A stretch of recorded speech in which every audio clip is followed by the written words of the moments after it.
Hello everyone and welcome, and might I say congratulations because you have received the gift of sewing. We're so glad you're here and you came to the right place. Today we're going to be making a fun, beginner-friendly project, these bowl cozies. And I don't know if it's just me, but I think that bowl cozies are like a rite of passage for anyone learning to sew because I myself learned how to make these as my first sewing project. So how this video is going to work is first I'm going to walk you through step by step everything you need to know on getting started with your machine, and then we're going to go ahead and start the cozies. So if you already know about your machine and all of those aspects, go ahead and skip to chapter 3. Otherwise, let's get cozy. All right, so getting started, first things first, let's plug in our machine. I know, self-explanatory, but if you're brand new and you're taking this out of the box, you might not know that you have to plug these prongs into the side of your machine. So let's do that. And then we're gonna flip it on with the power switch here. All right, now we're cooking. So getting started, you might be wondering, what are all these dials? How do they work? So we're going to go from the right to the left here. So up at the top, we have our width dial. You might notice it goes up to 6 here on this specific model.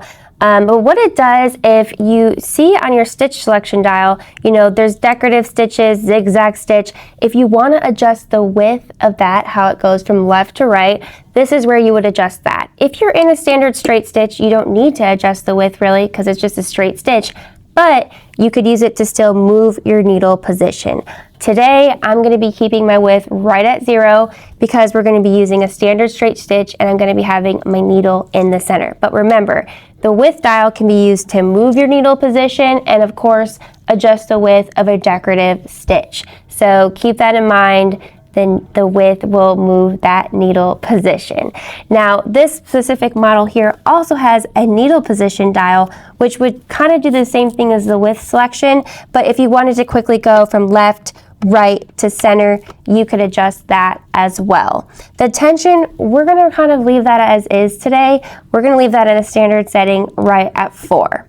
Now, the length selection. The length selection is important because depending on the project you're doing, the type of fabric, the type of material, you have to play around with the length sometimes. That's the length of the stitch. Every time the needle goes down in the fabric, that is your length, how far apart the stitch is. Today, we're going to use a standard setting about 2, 2.5, but just keep in mind, if you're using thick fabrics like wool or extra strong denim, that's when you might want to adjust your length and be up around 4 because it's a thicker material. For really thin materials, you might want to have a smaller length. So that is why the length setting is important. At our stitch selection dial right here, you'll see there's a variety of stitches. So today, like I mentioned, we're just going to be doing a standard straight stitch. But if you wanted to move it and go to a zigzag or a decorative stitch, this is where you would control that as well. Some machines are computerized, so you might have to go into a menu and select a stitch that way, but most machines will have a dial of some sort to help you select the type of stitch. If you notice, this one has the red and the blue next to it. That's to represent stretch stitches also. So there's a variety of machines and a lot of different stitches out there, and depending on the type of project and what you're making, you want to change up your stitch. Today, we're just using a regular straight stitch. Now, one thing I forgot to mention also on the right side here is your manual hand wheel. You'll notice this manually raises and lowers your needle. So if you don't want to use your foot pedal to raise and lower that needle, you can manually use your hand wheel. If you stop and your needle's down, this is the hand wheel that you're going to turn up and down to raise and lower your needle. Now, an important note is whenever you turn this hand wheel, it does go in 360 degrees around, but you want to make sure you always turn it in the direction towards yourself.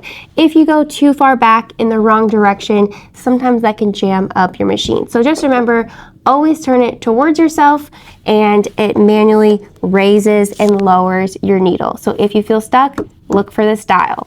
Now on the back of your machine, so let's turn this around, we have our presser foot lever. It's this little guy here. Now some machines, the presser foot lever is actually under the neck of the machine in the back. It just depends on the model you're using. But the presser foot lever is a very important part of your machine. What it does is it creates that pressure on your material. So if you were to start sewing and press your gas pedal, your foot pedal, and this is in the up position, there's no pressure on your material to guide it and create a stitch. So it's going to get all loose and you're going to get what's called a bird's nest, which is a bunch of thread that gets bunched up under your fabric. So if you're a first-time sewist and you are like, what the heck, why am I getting these crazy balls of thread under my fabric?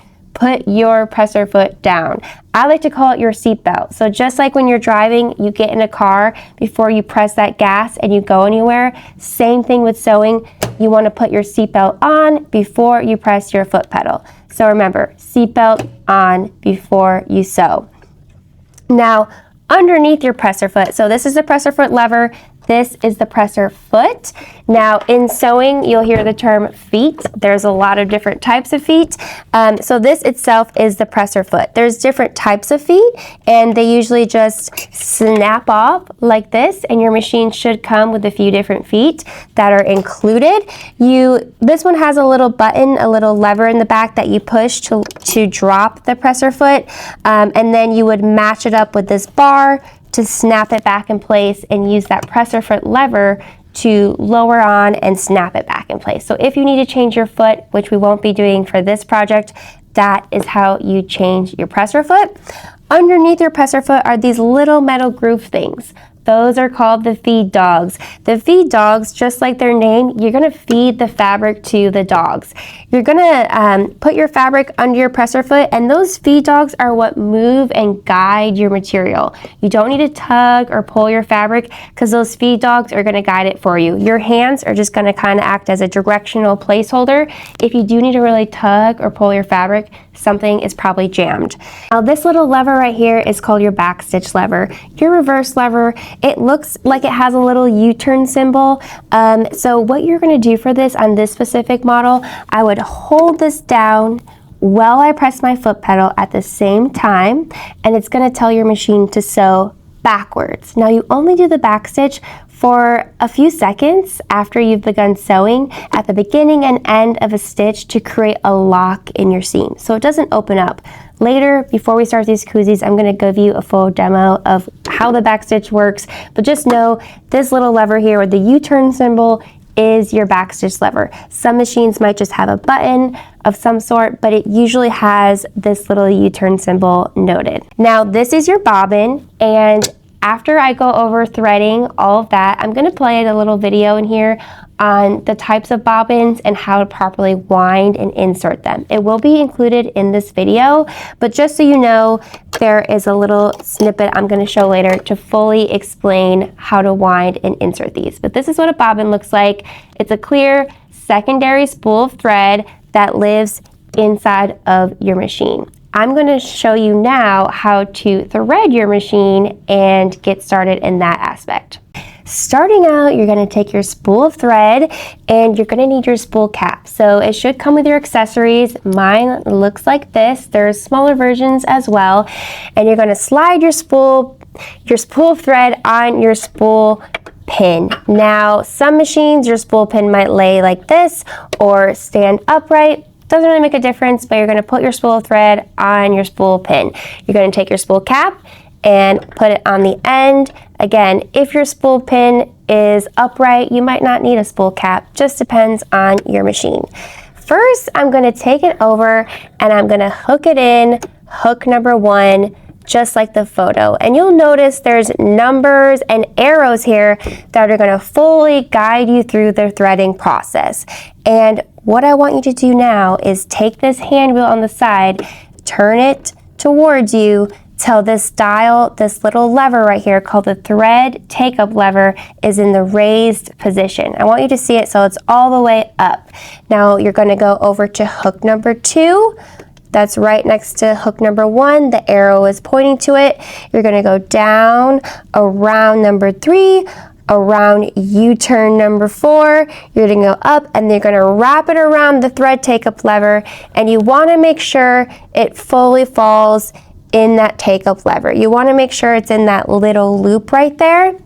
Then you're going to go down to your needle, and you'll notice there's these two little hooks above your needle, or one hook. It just depends on your machine, but you're going to want to latch it around these little hooks that will help it stay in place longer. Then you're going to take the end of your thread, and you might have to trim it if it's a little frayed, and you're going to put it through the needle from the front to the back. Now, this specific model that I'm using has a needle threader, so if you want to go ahead and use your needle threader, have at it, but I'm going to show you the old school way, which is through the needle from the front out the back, just like that. All right, we're all threaded up. I've gone over all these dials. Now is the part where I'm going to roll the clip of how to wind and insert your bobbin if you haven't done that yet. Let's go over how to properly wind and insert your bobbins. And when it comes to sewing machines, your bobbin will probably be one of these three variations. A front-loading bobbin, which lives inside the machine in a metal bobbin casing. A top drop-in bobbin, which is right on top of your stitch plate with a protective lid, and it has these little metal slots. And a drop-and-sew bobbin, which is very similar to a drop-in bobbin, being it's on the stitch plate with a protective lid, but you'll notice it has this little track where you can stage the thread. Now, I'll show you how to properly use those variations later in this video, but first, let's wind. All right, when it comes to winding a bobbin, for all machines, it's pretty much the same process. All machines will have a bobbin winding spindle right here, as well as a bobbin tension disc. This looks like a little screw on this machine, but as you can see here, this is the Singer Heavy Duty 4411, a standard mechanical machine. This is a computerized heavy duty, and again, it has a bobbin winding spindle and a bobbin tension disc. Same for this machine that I said was a front loading. It has a bobbin winding spindle and a tension disc. So the process I'm about to show you can be done on all machines. So I'm only going to show it to you on this one model today. All right, so first you want to make sure your spool of thread is on your spool pin, just like that. You're going to take your empty bobbin, and you notice there's holes on both the top and the bottom. So I'm first going to go over to hook number one, gonna just pop it on there like that. Then you're going to wrap your thread around that bobbin tension disc in the direction that the photo is showing. So I'm going to go around the dish this way and make sure it properly lands in that tension. And then you're going to pull it over towards your bobbin winding spindle, this little guy here. So I'm going to take the end of my thread, and this is again where if it's frayed, you might need to trim it. And I'm going to put it up through this top hole. So I'm going to actually go through the middle like this, and then up through the top. I'm going to pull it all the way so it's nice and tight. And then I'm going to pull my bobbin over here to this spindle and pop it on there. And what you're going to want to do first is just simply hold the thread up above. You don't need to cut it yet, because first we want to wrap it around a couple times. But what you're going to do first, push this bobbin over to the right, and that tells the machine, okay, now it's bobbin time. So you are going to press on your foot pedal and hold this above just for a few seconds. So you're going to notice it now is wrapping around. It's a good bit amount around now, so it's caught on. So I'm going to trim this excess thread here at the top, right where it meets the bobbin. Now I'm going to press my foot pedal and continue winding the bobbin. Continue to wind it till it gets pretty full and basically touches this little white lever here called the bobbin winding stopper. Then when you're done, you're going to push this back to the left. You're going to pop off your bobbin. You're going to go ahead and trim the thread somewhere so you're disconnecting the two. And now you have a fully wound bobbin, which I will show you how to insert for the different variations. Let's start with the drop and sew bobbin. So first, take your bobbin as if it was in the shape of the letter P, so the thread tail is on the left side, and you're going to follow this thread track with an arrow. So get your thread in this track, follow it around, and there's a little blade here on the left side. So you can either snip that before or after you put the lid on. I like to put my lid on first and then snip that excess thread. And now you can begin sewing. You don't need to bring the bobbin thread up from underneath. Once your needle's threaded, you can fully just start sewing with a drop and sew bobbin.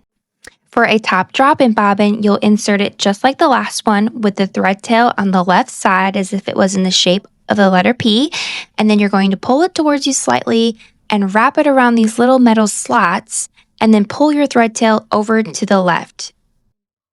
Now, this next part is important to remember, and this is how it's different than a drop and sew bobbin. So you need to make sure your needle is threaded, and you can either put your screen on now or do it after the fact. I like to do it after. So what you're going to do is you're going to bring that bobbin tail thread up from underneath using your needle. Now, I know that sounds confusing, but what we're going to do is you're going to turn your hand wheel towards you a couple times, and it's going to slowly bring the bobbin thread up from underneath. So as you'll see here, I'm turning my hand wheel nice and slow.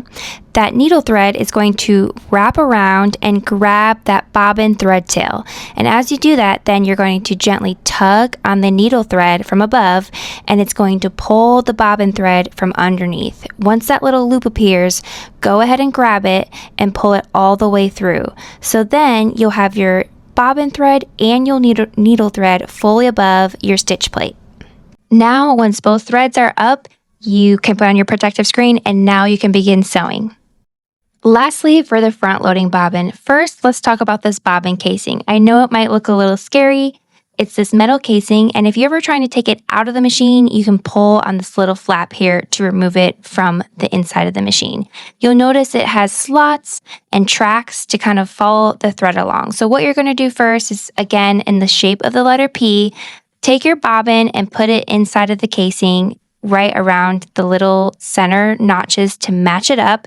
You're going to gently pull the thread over till it's in those little slots, and it's going to go into a chamber here that will hold the thread. So you're going to gently slide it into this first slot, over and into the chamber.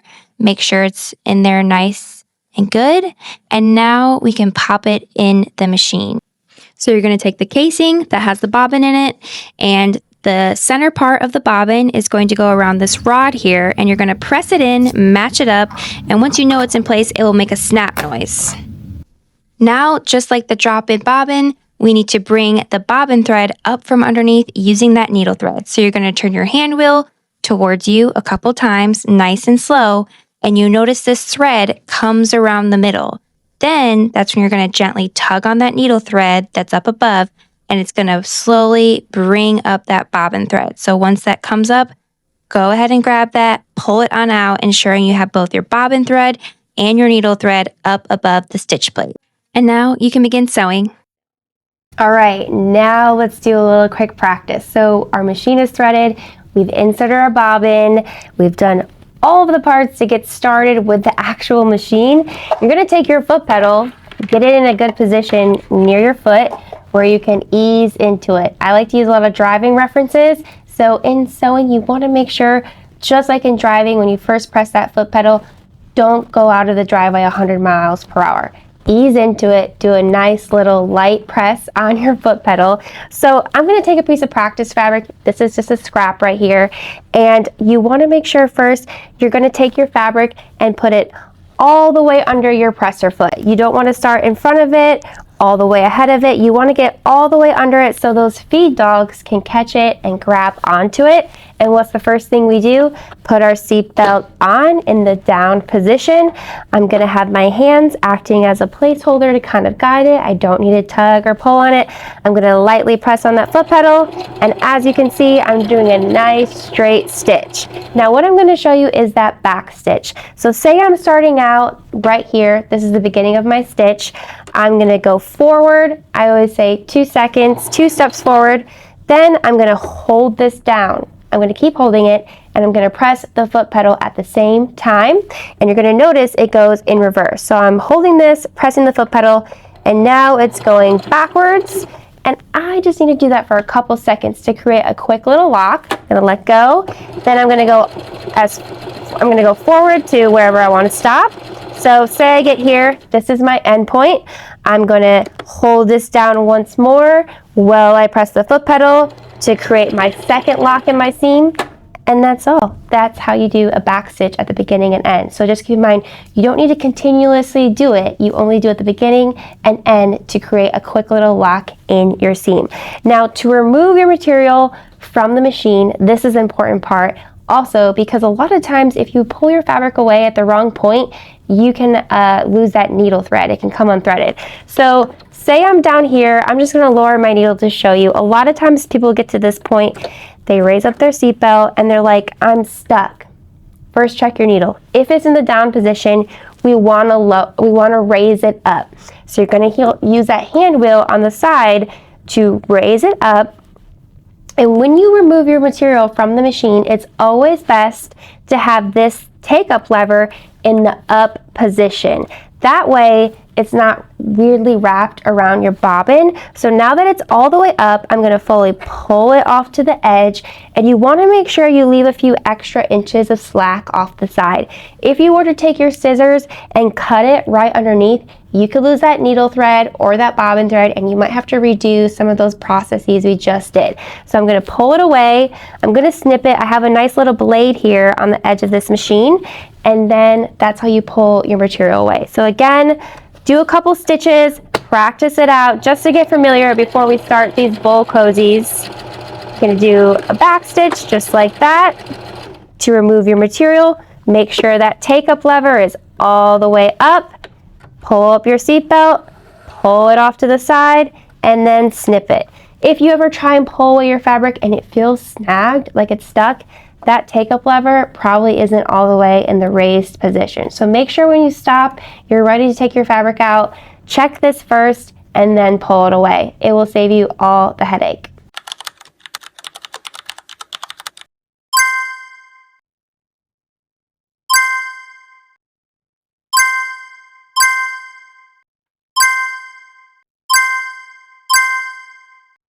So step one, we're going to take your outside cotton fabrics and we're going to turn them over so you see the wrong side facing. You're going to take that batting and you're going to place that 9x9 batting on top of the wrong side of both of these fabrics. And if you have some pins, you might want to add a couple pins to secure it. So what we're going to be doing first is we're going to be sewing 2 diagonal lines. We're going to sew right across here and right across here just on the batting to sew them together. So it's going to look like this. You're going to make a big X. So what you're going to be doing is you're going to be sewing an X right across the batting pieces. So I'm going to start at this corner here, and if you wanted to use a ruler and some chalk or a marker of some kind to do a perfectly straight line, you could do that as well. I'm just going to eyeball it today. So I'm going to even it out center here with this corner. Get started. I'm going to go forward, do a little back stitch, and then I'm going to go all the way across to this opposite corner.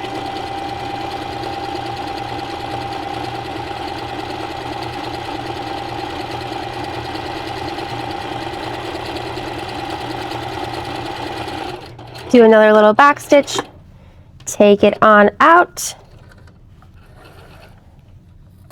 and then we're going to do the opposite corner to that opposite corner. Do a back stitch at the end, take it on out, make sure that that take-up lever is in the raised position. Then you're going to repeat this step on the other piece with the other batting and fabric as well. Now, once you have both of these batting pieces sewn from corner to corner in an X, you're going to take these and fold them in half lengthwise like this. And what we're going to be doing now is sewing some little darts on each corner piece of just the batting side. So we're going to be marking about an inch from each batting piece.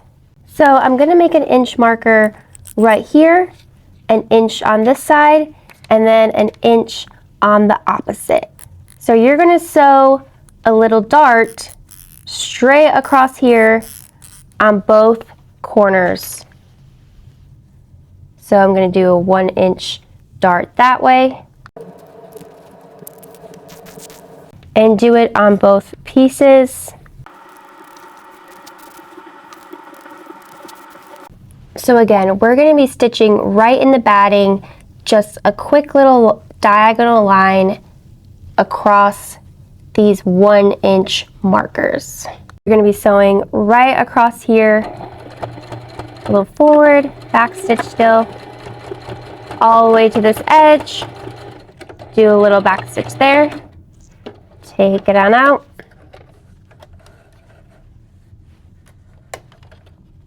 and then do the same thing on the opposite dart.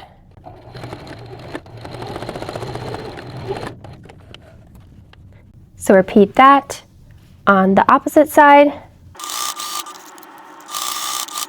So now your pieces look like this. Before we move on to do the opposite darts, go ahead and you can snip the excess near where you sewed. Don't go too close to it, but just snip it about 1/4 inch away from there. Then what you're going to do is you're going to flip it now the opposite direction. So you're going to kind of open it up and now flip it so these two corner pieces meet and flatten it. And now you're going to do 1-inch darts on the opposite sides. Again, if it looks like this, to do the opposite darts, you're going to open it, flip it, fold it the same way but the opposite, and then pinch and draw those darts on the other base.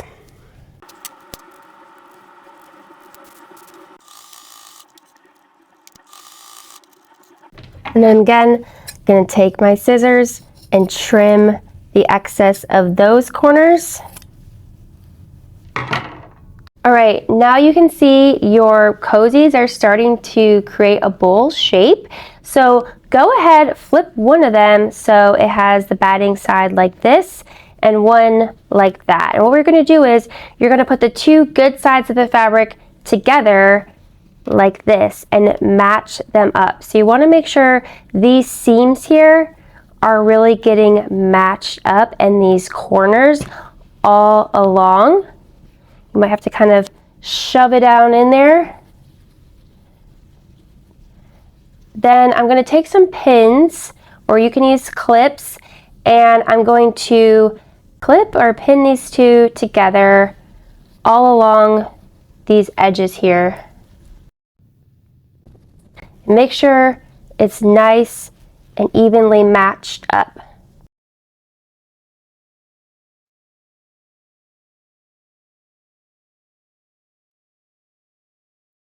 So you can see it's pinned together all along these edges and they're all matched up. My two good sides are facing, and what we're going to do next is we want to make sure we leave a hole. So as we sew around, we're going to sew on this batting side edge all the way around. You're going to go kind of pivot all the way around, and when you have to leave an opening. So I'm going to leave an opening on one of these straight edges. I'm going to actually use some chalk to make a marker so I don't forget. So this is going to be my opening right here. You want to make sure it's about, I would say, 3 inches wide, your opening, so you can flip it the right side out at the end. Again, this is where I'm leaving an opening. And we're going to be sewing right along the side edge of the batting all the way around, but you want to stop at each side where your hole is going to be. Again, so we're going to be sewing right up against the side edge of this batting all the way around the batting, but leaving a hole on one of the straight sides that is about 3 inches wide. So this is going to be my hole here. So I'll start on one side, go to each corner. You'll have to slightly pivot, which I'll show you in a second how to pivot, up around each corner. Now, when you do this, you could do 1/4 inch seam allowance, which would be right up against the batting, or you could just keep close to the edge of the batting. Anywhere in that range, all the way along here, sewing together both layers. So what we're going to be doing is we're going to be sewing around this batting edge all the way. We're going to leave a gap here. So I'm going to start on one side of my hole. I'm going to start on this side right here. And when I go all the way around, I'll end at that opposite side. Now for that 1/4 of an inch seam allowance, if you take this right edge of your presser foot and line that up with the edge of your batting and have your needle in the center, that is pretty close to a 1/4 of an inch. If you're slightly over, closer to the edge, that's okay, but you want to make sure you stay right near that edge of the batting. So I am going to go forward, do a little back stitch. I'm going to go to this first corner here. Now to pivot, you put your needle down, you're going to raise up your seat belt, and then you can fully turn to continue sewing. So I'm going to put my presser foot back down and then continue on. So when you get near these sewing pins, just stop, remove them, keep on sewing. Every time I get near these corner points, I'm going to slightly pivot with my needle down. So I'm just going to kind of put my needle down, turn it just a little bit to go in this direction now. Move this pin, keep on sewing.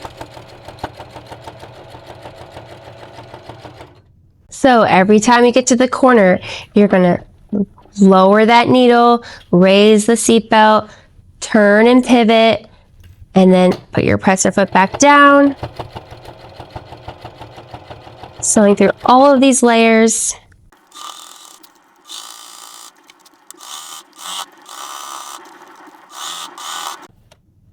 And now I'm right about where the other side of my hole is. So I'm going to go right there, do a back stitch, and make sure I don't sew that hole.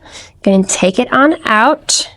Now both layers are sewed together. Before we flip it right side out, we're going to go ahead and snip these corner pieces closer to the edge. That way our corners won't be all bulky. They can get more defined. So go ahead and snip all 4 corners.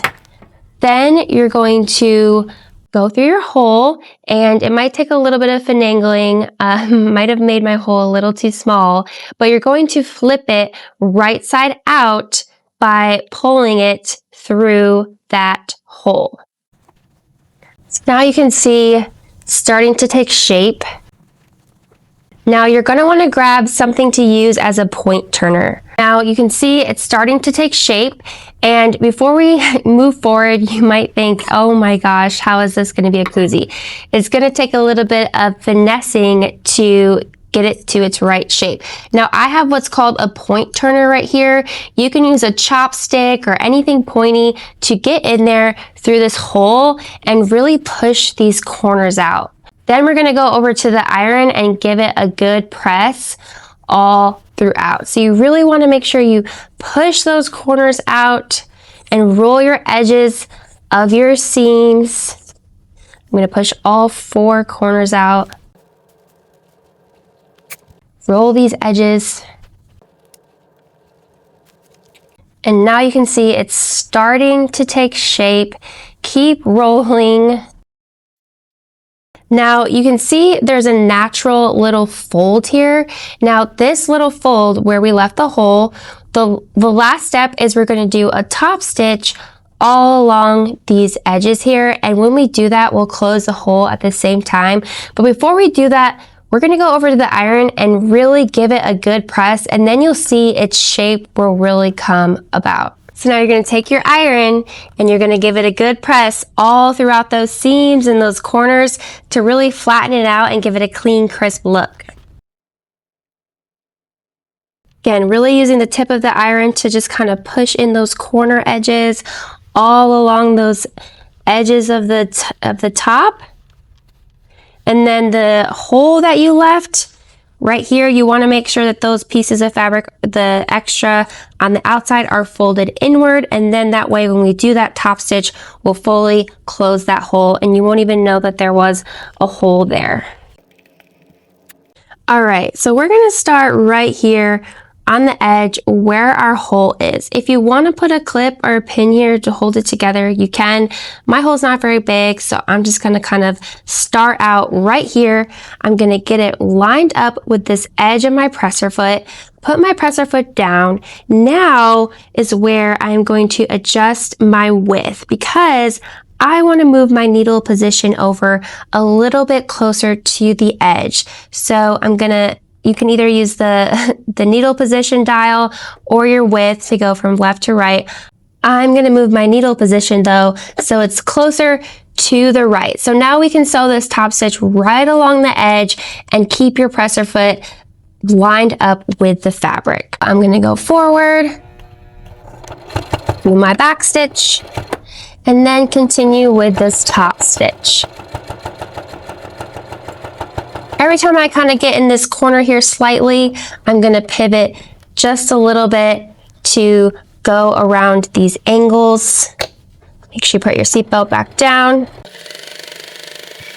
And when you pivot, make sure that needle's down. Turn it.